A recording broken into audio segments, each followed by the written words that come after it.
तो दोस्तों आज की इस वीडियो में मैं आपको बताऊंगा कि क्यों आपका बेटा फिश का फ्राई मर रहा है।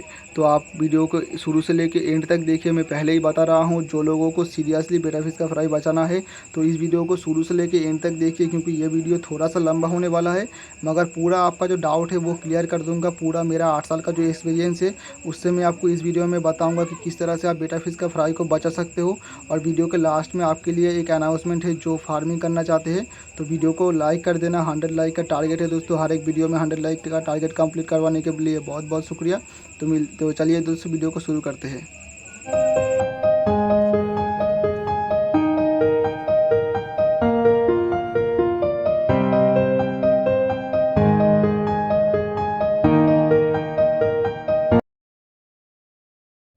तो दोस्तों बेटा फिश का फ्राई मारने के पीछे मेनली 5 रीज़न होता है, और वो 5 रीज़न मैं आपको बताऊंगा, और किस तरह से आप उसका इलाज कर सकते हो, उसे ठीक कर सकते हो वो भी बताऊंगा। तो इसमें से जो पहला पॉइंट है वो है दोस्तों टेम्परेचर। टेम्परेचर की बात की जाए दोस्तों, ये टेम्परेचर बहुत ज़्यादा रोल प्ले करता है बेटा फिश का फ्राई को बड़ा करने में। देखिए दोस्तों, मेरे को जितना भी मैसेज आया वो सारा मैसेज आया है दिल्ली से, मुंबई से या फिर यूपी वगैरह से। और मैंने जब चेक किया कि वहाँ का वेदर कैसा था लास्ट वीक में, यानी कि जो जिस टाइम पे मछली आपका मरा है, जिन्होंने भी मैसेज किया है, तो मैंने क्या देखा कि उस टाइम पे वहाँ पे बारिश हुआ था और धूप भी हुआ था। समझ लो दिन के टाइम पे कड़ा धूप निकल रहा है, टेम्परेचर हाई है, रात के टाइम पे वहाँ पे टेम्परेचर बारिश की वजह से कम रहा है। तो इसके वजह से क्या है कि पानी का टेम्परेचर बार बार ऊपर नीचे हो रहा है। इसके वजह से वहाँ पे जो मछली है बेटा फिश का फ्राई है वो धीरे धीरे मर रहा है। ये मरने के पीछे एक कारण है दोस्तों। पहला कारण तो क्या, टेम्परेचर। दोस्तों टेम्परेचर अप डाउन होने से क्या होता है कि बेटा फिश में फंगस लग जाता है, या फिर बहुत सारे चीज़ें होता है पानी में, वो अप डाउन हो जाता है टेम्परेचर के साथ साथ। समझ लो पानी में जो पीएच वगैरह है वो टेम्परेचर के साथ साथ थोड़ा बहुत फ्लक्चुएसन होता है, ठीक है। टेम्परेचर की वजह से पीएच फ्लक्चुएसन बहुत कम होता है, मगर उस पीएच की वजह से भी मछली का फ्राई में बहुत ज़्यादा दिक्कत आ जाता है। क्योंकि बेटा फिश का फ्राई इतना छोटा होता है, इतना टाइनी होता है कि उसमें थोड़ा सा भी पानी में चेंजेस आ जाए तो वो मर जाएगा किसी, क्योंकि वो बहुत ज़्यादा सेंसिटिव होता है। इसीलिए मैं बताऊंगा दोस्तों कैसे आप टेम्परेचर को ठीक से मेंटेन कर सकते हो विदाउट हीटर। क्योंकि मेरे को पता है आप में से जो मेरा वीडियो देखते हो बहुत सारे जो बच्चे हैं वो स्कूल में पढ़ते हैं, तो उनके लिए हीटर ख़रीदना बहुत ज़्यादा मुश्किल हो जाता है। और जो लोग ऑफिस वगैरह में जाते हैं तो वो शौक के लिए मछली पालते हैं, हीटर ख़रीदना उनके लिए मतलब प्रेफरेबल नहीं होता है, क्योंकि हीटर थोड़ा महंगा आता है। तो मैं बताऊँगा कि मैं कैसे करता हूँ। हर एक टैंक में मेरा हीटर लगाना पॉसिबल नहीं होता है। जो मेरा पुराना सब्सक्राइबर है उनको पता है मेरे पास कितना ज़्यादा टैंक में फ्राई रहता है। तो मैं क्या करता हूँ, जब ऐसे बारिश और धूप का सीज़न होता है, मैं क्या करता हूँ उसके ऊपर एक प्लास्टिक का सीट या फिर कुछ कवर वगैरह लगा देता हूँ, ताकि बाहर का हवा अंदर ना जाने पाए और अंदर का हवा बाहर ना जाने पाए। इस तरह से होगा यूँ कि बाहर का हवा अंदर नहीं जाएगा तो बाहर का जो टेम्परेचर है वो अंदर नहीं जाएगा, और अंदर का जो टेम्परेचर है वो बना रहेगा। दोस्तों ऐसा नहीं है कि टेम्परेचर ऊपर नीचे नहीं होगा, ऊपर नीचे होगा मगर धीरे धीरे होगा। समझ लो दिन के टाइम पे अगर वहाँ पे धूप गिरा है और रात के टाइम पे बारिश हो रहा है, तो वहाँ पे क्या होगा कि मछली के टैंक में दिन के टाइम पे गर्म हो जाएगा पानी थोड़ा सा 2-3 डिग्री, और रात के टाइम पे क्या है कि वो 2-3 डिग्री धीरे धीरे गिरेगा। जब बारिश होगा तब क्या है कि टेम्परेचर गिरेगा आपके बैकग्राउंड, मतलब जो रूम का टेम्परेचर है, तो उसमें क्या है कि जो टैंक का टेम्परेचर है वो धीरे धीरे कम होगा। ये धीरे धीरे कम होना ही मछली के लिए सही है। ज़्यादा ऊपर नीचे होगा तभी मछली में फंगस वगैरह लगता है। तो आप प्लास्टिक का सीट या फिर किसी भी चीज़ से अगर ऊपर का जो हिस्सा है कवर कर दोगे तो हवा अंदर नहीं बाहर नहीं जाने पाएगा। उसके वजह से जो टेम्परेचर है वो इतना ज़्यादा फ्लक्चुएट नहीं करेगा, इसके वजह से आपका मछली बच जाएगा। और दोस्तों ऐसा मत करना कि पूरा कवर लगा दिया, हवा बिल्कुल भी नहीं जा रहा है, तो उससे भी दिक्कत है। आप 1-2 छेद कर सकते हो हवा अंदर बाहर जाने के लिए, उससे कुछ दिक्कत नहीं आएगा। मैं वो पहले बता देता हूँ, क्योंकि कुछ लोग हैं जो पूरा कवर करके रखेगा, मछली को सांस लेने का भी जगह नहीं देगा। तो ऐसा नहीं है, ऊपर थोड़ा आपको स्पेस छोड़ के कवर करना है ताकि थोड़ा बहुत हवा अंदर बाहर जाने पाए। तो बढ़ते हैं दोस्तों नेक्स्ट पॉइंट की ओर। और नेक्स्ट पॉइंट जो है दोस्तों सेकंड पॉइंट था, सेकंड पॉइंट है पानी का क्वालिटी। दोस्तों देखिए पानी का क्वालिटी भी बहुत बड़ा रोल प्ले करता है। देखिए दोस्तों पानी में एमोनिया वगैरह बढ़ जाता है तो मछली मरेगा ही मरेगा। और जिन लोगों के एमोनिया के बारे में नहीं पता वो मैं आपको थोड़ा बता देता हूँ। पानी में किसी तरह का अगर कोई सड़ने वाला चीज़ है जो सड़ जाता है, समझ लो मछली का जो पूप है यानी कि पॉटी है, या फिर मछली का बिना खाया हुआ खाना है, या फिर आप अगर लाइव प्लांट डालते हो तो लाइव प्लांट का टूटा हुआ पत्ता वगैरह हो गया या फिर टहनी वगैरह हो गया, तो वो पानी में सड़ने लगेगा और सड़ने से अमोनिया क्रिएट होगा। अमोनिया की वजह से भी दोस्तों मछली मरता है। अमोनिया के बारे में दोस्तों मैं डिटेल में और बताऊंगा, मगर उससे पहले एक चीज़ मैं आपको क्लियर कर देता हूँ। बहुत से लोग क्या सोचते हैं कि छोटे टैंक में ब्रीडिंग करवाऊंगा, उसके बाद उसे बड़ा टैंक में जाकर रिलीज़ कर दूंगा। दोस्तों ये आपको बिल्कुल भी नहीं करवाना है। हाँ ऐसा होता है, मैं भी ऐसा ही करता हूँ, मगर आपको नहीं करना है क्योंकि आपको उतना ज़्यादा नॉलेज नहीं है, ऊपर से आप बिगिनर हो, आपको पता भी नहीं है। तो मैं बोलूँगा कि दोस्तों आप एक बड़ा टैंक में ब्रीडिंग करवाइए, उसी में बच्चों को बड़ा कीजिए। और मैं एक चीज़ बताना चाहूँगा, उस टाइम पे आपको 2 महीने तक पानी चेंज नहीं करना है। बहुत से यूट्यूब पे मैंने वीडियो देखा कि वो बोल रहे हैं पानी को हर दिन 20% चेंज करना है। दोस्तों इन लोगों के बाद में माता हो 20% पानी चेंज करोगे, हर दिन 20% बच्चा ख़त्म होता जाएगा। तो इन लोगों के बारे में दोस्तों ये भी एक पॉइंट है कि उल्टे सीधे लोगों से मत सलाह लो। जिसके पास अभी तक ब्रीडिंग भी नहीं किया है वो वीडियो बना रहा है कि किस तरह से बेटा फिश ब्रीडिंग करे, किस तरह से बेटा फिश को फ्राई को बड़ा करे, तो उनसे अगर सलाह लोगे दोस्तों सच में आपका बेटा फिश मरेगा। अगर देखा जाए दोस्तों तो ये भी एक पॉइंट में ही आता है कि उल्टे सीधे लोगों से सलाह मत लो। और जो अमोनिया के बारे में मैं बता रहा था दोस्तों, इसी में इस पॉइंट का आंसर है कि अगर आप बड़ा टैंक में ब्रीडिंग वगैरह करवाते हो तो बड़ा टैंक में ज़्यादा पानी होगा। ज़्यादा पानी होने से क्या है कि अमोनिया अगर थोड़ा भी बढ़ेगा तो मछली को कुछ फ़र्क नहीं पड़ेगा, वो अमोनिया नाइट्रिफिकेशन की वजह से ख़त्म हो जाएगा। अगर छोटा टैंक में आप खाना वगैरह दोगे तो उसमें ज़्यादा अमोनिया क्रिएट होगा और मछली को ज़्यादा नुकसान होगा। तो मैं बोलूँगा कि बड़ा टैंक में आप ब्रीडिंग कीजिए और ब्रीडिंग के बाद उसे 2 महीने तक वहाँ पे ही बड़ा कीजिए। जब वो फ्राई को उठाने लायक हो जाएगा, मतलब फ्राई को इधर उधर ट्रांसफ़र करने के लायक हो जाएगा, मतलब 1 इंच के आसपास, तब उसे उठा के दूसरे टैंक में शिफ्ट कीजिए। उसके बाद उसे जो भी खाना देना हो मैं आपको वीडियो में आगे बता दूँगा। ये तो गया दोस्तों सेकंड पॉइंट। अब थर्ड जो पॉइंट है, ये पॉइंट दोस्तों उन लोगों के लिए मैं बोलना चाहूँगा जो लाइव प्लांट वगैरह दे के ब्रीडिंग करता है। देखिए दोस्तों लाइव प्लांट आप देते हो बहुत ही बढ़िया, बच्चों के लिए बहुत ही अच्छा है, मगर देख के देना कि लाइव प्लांट में कोई एक्स्ट्रा कीड़ा वगैरह तो नहीं है। ऐसा अगर होगा दोस्तों किसी तरह का कीड़ा वगैरह आ जाता है तो बेटा फिश का फ्राई को पूरी तरह से दवा कर देता है। क्योंकि मैं जो हॉर्नट है वो देता था और उसमें क्या है कि एक छोटा सा कीड़ा आ गया था, मेरे को नाम भी नहीं पता है, तो उस कीड़े ने क्या किया कि पूरा जो मेरा फ्राई था पूरा क्लच ख़त्म कर दिया। मतलब 300 के आसपास फ्राई हुआ था।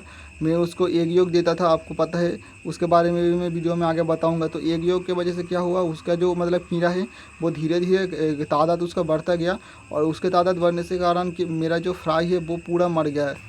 क्योंकि दोस्तों वो जो कीड़ा है वो बच्चों के ऊपर अटैक कर रहा था।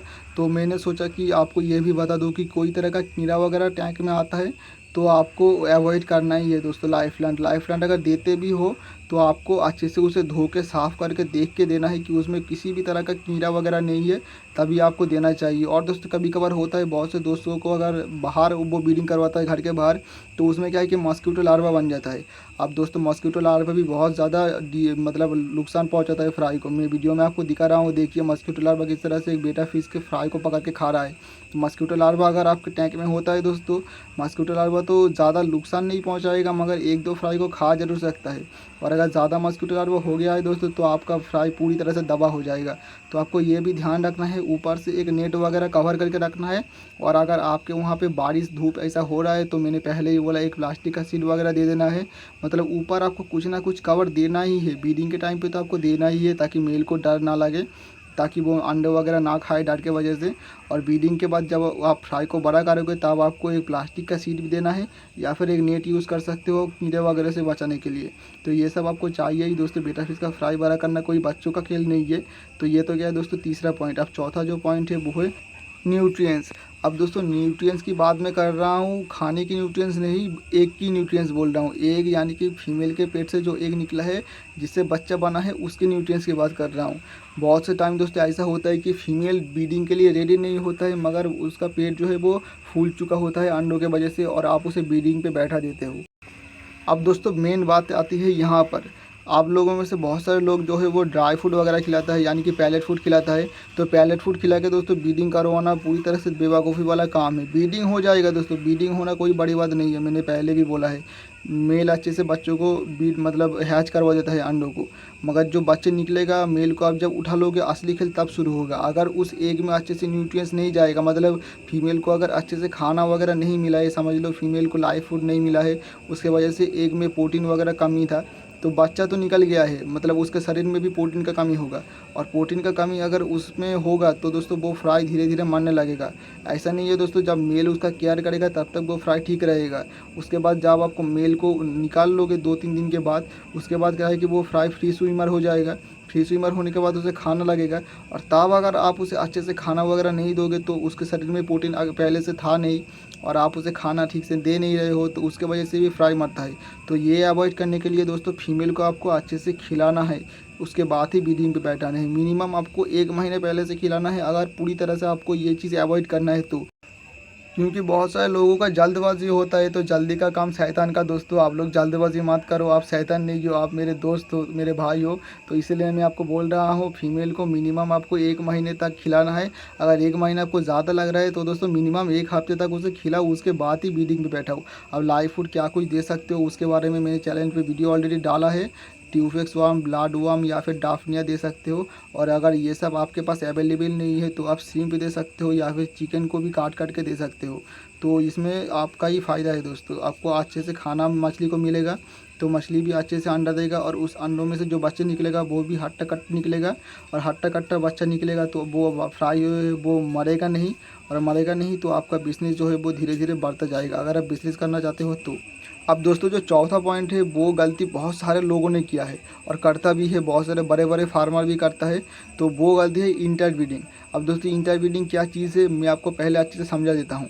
देखिए दोस्तों, जिस फीमेल और मेल से आप ब्रीडिंग करवा रहे हो, वो मेल और फीमेल अगर एक ही मेल फीमेल का फ्राई होगा तो वो इंटरब्रीडिंग में आता है। समझ लो एक मेल फीमेल को मैंने ब्रीड किया है, उसी का फ्राई मैंने आपको दे दिया दो, एक मेल और एक फीमेल दे दिया, तो वो क्या हुआ, एक भाई और एक बहन हुआ। तो उसमें अगर आप लोग ब्रीडिंग करवाओगे तो उनका जो जेनेटिक्स है वो एक ही रहेगा, और उनका जो फ्राई होगा, उनका जो शरीर है धीरे धीरे डिग्रेड होगा, यानी कि उसका जो इम्यूनिटी है या फिर दूसरे जो एबिलिटी है वो धीरे धीरे कम होता जाएगा, और उसका जो एज है धीरे धीरे कम होता जाएगा। समझ लो एक मेल फीमेल से मैंने ब्रीडिंग करवाया, फिर से उसी के फ्राई से मैंने ब्रीडिंग करवाया, तो इसी तरह से अगर जितना बार मैं करूँगा उसमें क्या है कि उसका फ्राई जो है वो उसका एज धीरे धीरे कम होता जाएगा। इसी तरह से दोस्तों आज आप जो बेटा फिश खरीदते हो वो इंटर ब्रीडिंग का ही नतीजा है। मेरे पास जो बेटा फिश है वो अगर आप लेके जाओगे वो आपके पास 5 से 7 साल तक जी जाएगा, और जो बेटा फिश आप किसी दुकान से खरीदोगे वो 3 साल तक ठीक से नहीं जिएगा, 2 साल अस्सी से जिएगा, उसके बाद सर्दी आ जाएगा, उस सर्दी में वो मछली मर जाएगा, मैं आपको गारंटी से देता हूँ। और मेरे से अगर मछली लोगे वो इंटरब्रीडिंग का मछली नहीं है दोस्तों, मैं हर बार उसका जेनेटिक्स चेंज करता हूँ, यानी कि मेल फीमेल को क्रॉस करके चेंज करके मैं ब्रीडिंग पे बैठाता हूँ, उससे जो फ्राई निकलता है वो मैं बेचता हूँ। तो मेरे दिए गए फ्राई को अगर आप बड़ा करते हो, उसे आप रखते हो अच्छे से आलमंड लीव वगैरह दे के पानी में रखते हो, तो वो जो फ्राई है वो 5 साल तक आराम से जी जाएगा। और अगर आप उसे ठीक ठाक खाना वगैरह देते हो, अगर आप उसे अच्छे से पूरा रखोगे तो वो 7 साल तक जी सकता है।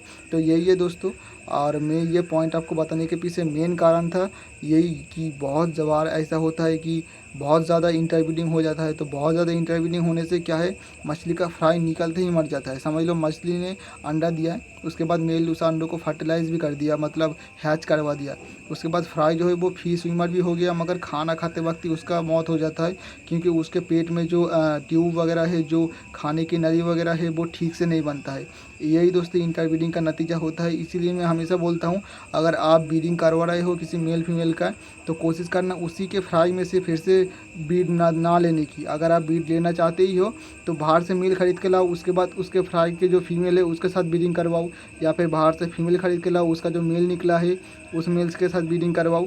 ऐसा आपको करना ही पड़ेगा दोस्तों, मैं भी ऐसा ही करता हूँ। मेरे पास इतना सारा मछली होने के बावजूद दोस्तों मैं मछली ख़रीदता हूँ हर साल मछली ख़रीद के मैं हर साल ब्रीडिंग पे ऐसे जो जीन वगैरह है, जो क्रोमोसोम वगैरह है वो मैं चेंज करता रहता हूँ। जो लोगों ने साइंस पढ़ा है उनको दोस्तों समझ में आ रहा है मेरा बात, और जो लोगों को समझ में नहीं आ रहा है मैं आपको सीधी सीधी बात बोल देता हूँ। आप पहले एक बार ब्रीडिंग करवाओ, ब्रीडिंग करवाने के बाद उसका जो फ्राई निकला है फिर से उन्हीं में ब्रीडिंग मत करवाओ। आप क्या करो कि 2 बार पेयर का ब्रीडिंग करवाओ, 2 पेयर में से जो मेल फीमेल निकलेगा उसको क्रॉस करवा देना, यानी कि इस मेल के साथ उसका फीमेल और उस मेल के साथ इसका फीमेल पूरा क्रॉस करवा के फिर से ब्रीडिंग लेना। उसके वजह से आपका जो फ्राई होगा वो मरेगा भी कम, और उसका जो कलर वगैरह है, क्वालिटी वगैरह है, वो भी डार्क रहेगा, अच्छा क्वालिटी का मछली आएगा। तो इससे आपका ही फ़ायदा है।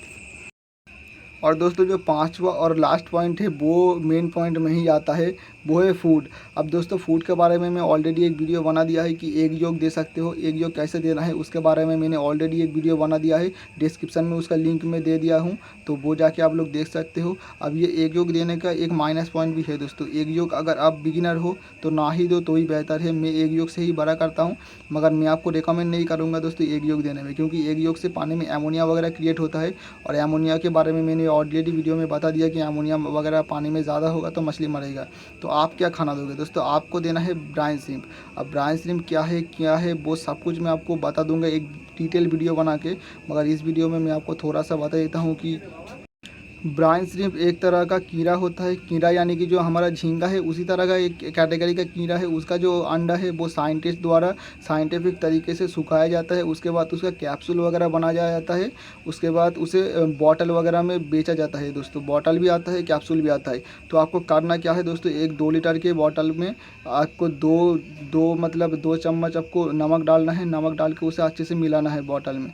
उसके बाद उस पानी में आपको एक कैप्सूल देना है। अगर आप बॉटल खरीद रहे हो तो आपको 1 चम्मच उसका जो ब्राइन श्रिम्प है वो देना है। उसमें दोस्तों आपको एयरस्टोन ऐड करना है। उसके बाद आपको 24 से 36 आवर्स में उसका जो फ्राई है वो हैच हो जाएगा। अब दोस्तों ब्राइन श्रिम्प का फ्राई दिखता कैसा है, वो बिल्कुल डाफनिया जैसा दिखता है, मगर डाफनिया से बहुत छोटा होता है। ये फ्राई आपको छानना है, छानने के बाद आपको देना है बेटा फिश के फ्राई को। ये बहुत अच्छे से बेटा फिश का फ्राई खाएगा और बहुत जल्दी ग्रोथ होगा। और एक चीज़ मैं आपको बता देता हूँ दोस्तों, पानी के साथ साथ आपको नहीं देना है, आपको पहले छानने के बाद उसको देना है, क्योंकि जिस पानी में आप बेबी ब्राइन श्रिम्प को हैच करवा रहे हो उस पानी में सॉल्ट है, और सॉल्ट वाटर अगर आपके बेटा फिश के फ्राई के पानी में जाएगा तो बेटा फिश का फ्राई उससे भी मर सकता है। तो आपको छानने के बाद जो बेबी ब्राइन श्रिम्प निकलेगा उसे ही आपको देना है बेटा फिश के टैंक में, तो ही आपका फ्राई जो है वो बड़ा होगा अच्छे से। तो दोस्तों इस वीडियो में मैंने 5 पॉइंट को अच्छे से आपको समझा दिया कि किस तरह से आपका बेटा फिश फ्राई अच्छे से बड़ा कर सकते हो। और इस पॉइंट में मैं एक और पॉइंट ऐड करना चाहूँगा, आपके पास अगर आलमंड लीव है वो डाल सकते हो। ये तो नॉर्मल है दोस्तों, जो लोग बेटा फिश करते हैं उनको सब पता है। तो वीडियो के एंड में मैंने बोला था कि एक अनाउंसमेंट करूंगा, तो आप में से बहुत सारे लोग जो अभी तक ये वीडियो देख रहे हो, मैं बोल सकता हूँ कि उसको मछली पालने में बहुत ज़्यादा इंटरेस्ट है। तो आप लोगों को अगर किसी भी मछली का ब्रूडर मछली चाहिए, समझ लो चिगलेट का ब्रूडर मछली चाहिए, या फिर एंजल का, या फिर गोल्ड फिश का, या फिर उसका छोटा बहुत फ्राई छोटा चाहिए, तो मुझसे आप कॉन्टैक्ट कर सकते हो। मैं आपको उसका फ्राई एकदम छोटा छोटा फ्राई भी अरेंज करके दे सकता हूँ, और अगर आपको ब्रीडिंग करना है मैं ब्रीडिंग का मछली भी अरेंज करके दे सकता हूँ। तो आप मुझे कॉल करिए। कॉल करने का जो टाइम है दोस्तों 7 बजे से लेकर 9 बजे तक मैं कॉल उठाता हूँ। और व्हाट्सएप पे मैसेज मत कीजिए, व्हाट्सएप पे मेरा 500 से ऊपर मैसेज अभी आ चुका है दोस्तों, मैं सबको रिप्लाई नहीं दे पाता हूँ। जिन लोगों को सीरियसली लेना है दोस्तों वो मेरे को व्हाट्सएप पे मैसेज मत कीजिए, सीधा कॉल कीजिए शाम को 7 बजे से 9 बजे तक। उनको मैं ब्रूडर मछली या फिर जो फ्राई है वो दे दूँगा, वो अच्छे से अपना बिजनेस चला सकते हो दोस्तों। बिजनेस आपको कैसे चलाना है उसके बारे में भी मैं एक वीडियो बना दूंगा। अगर इस वीडियो को थोड़ा सा भी पसंद आया, आपको हेल्प हुआ, तो वीडियो को लाइक कर देना। मिलते हैं नेक्स्ट वीडियो में।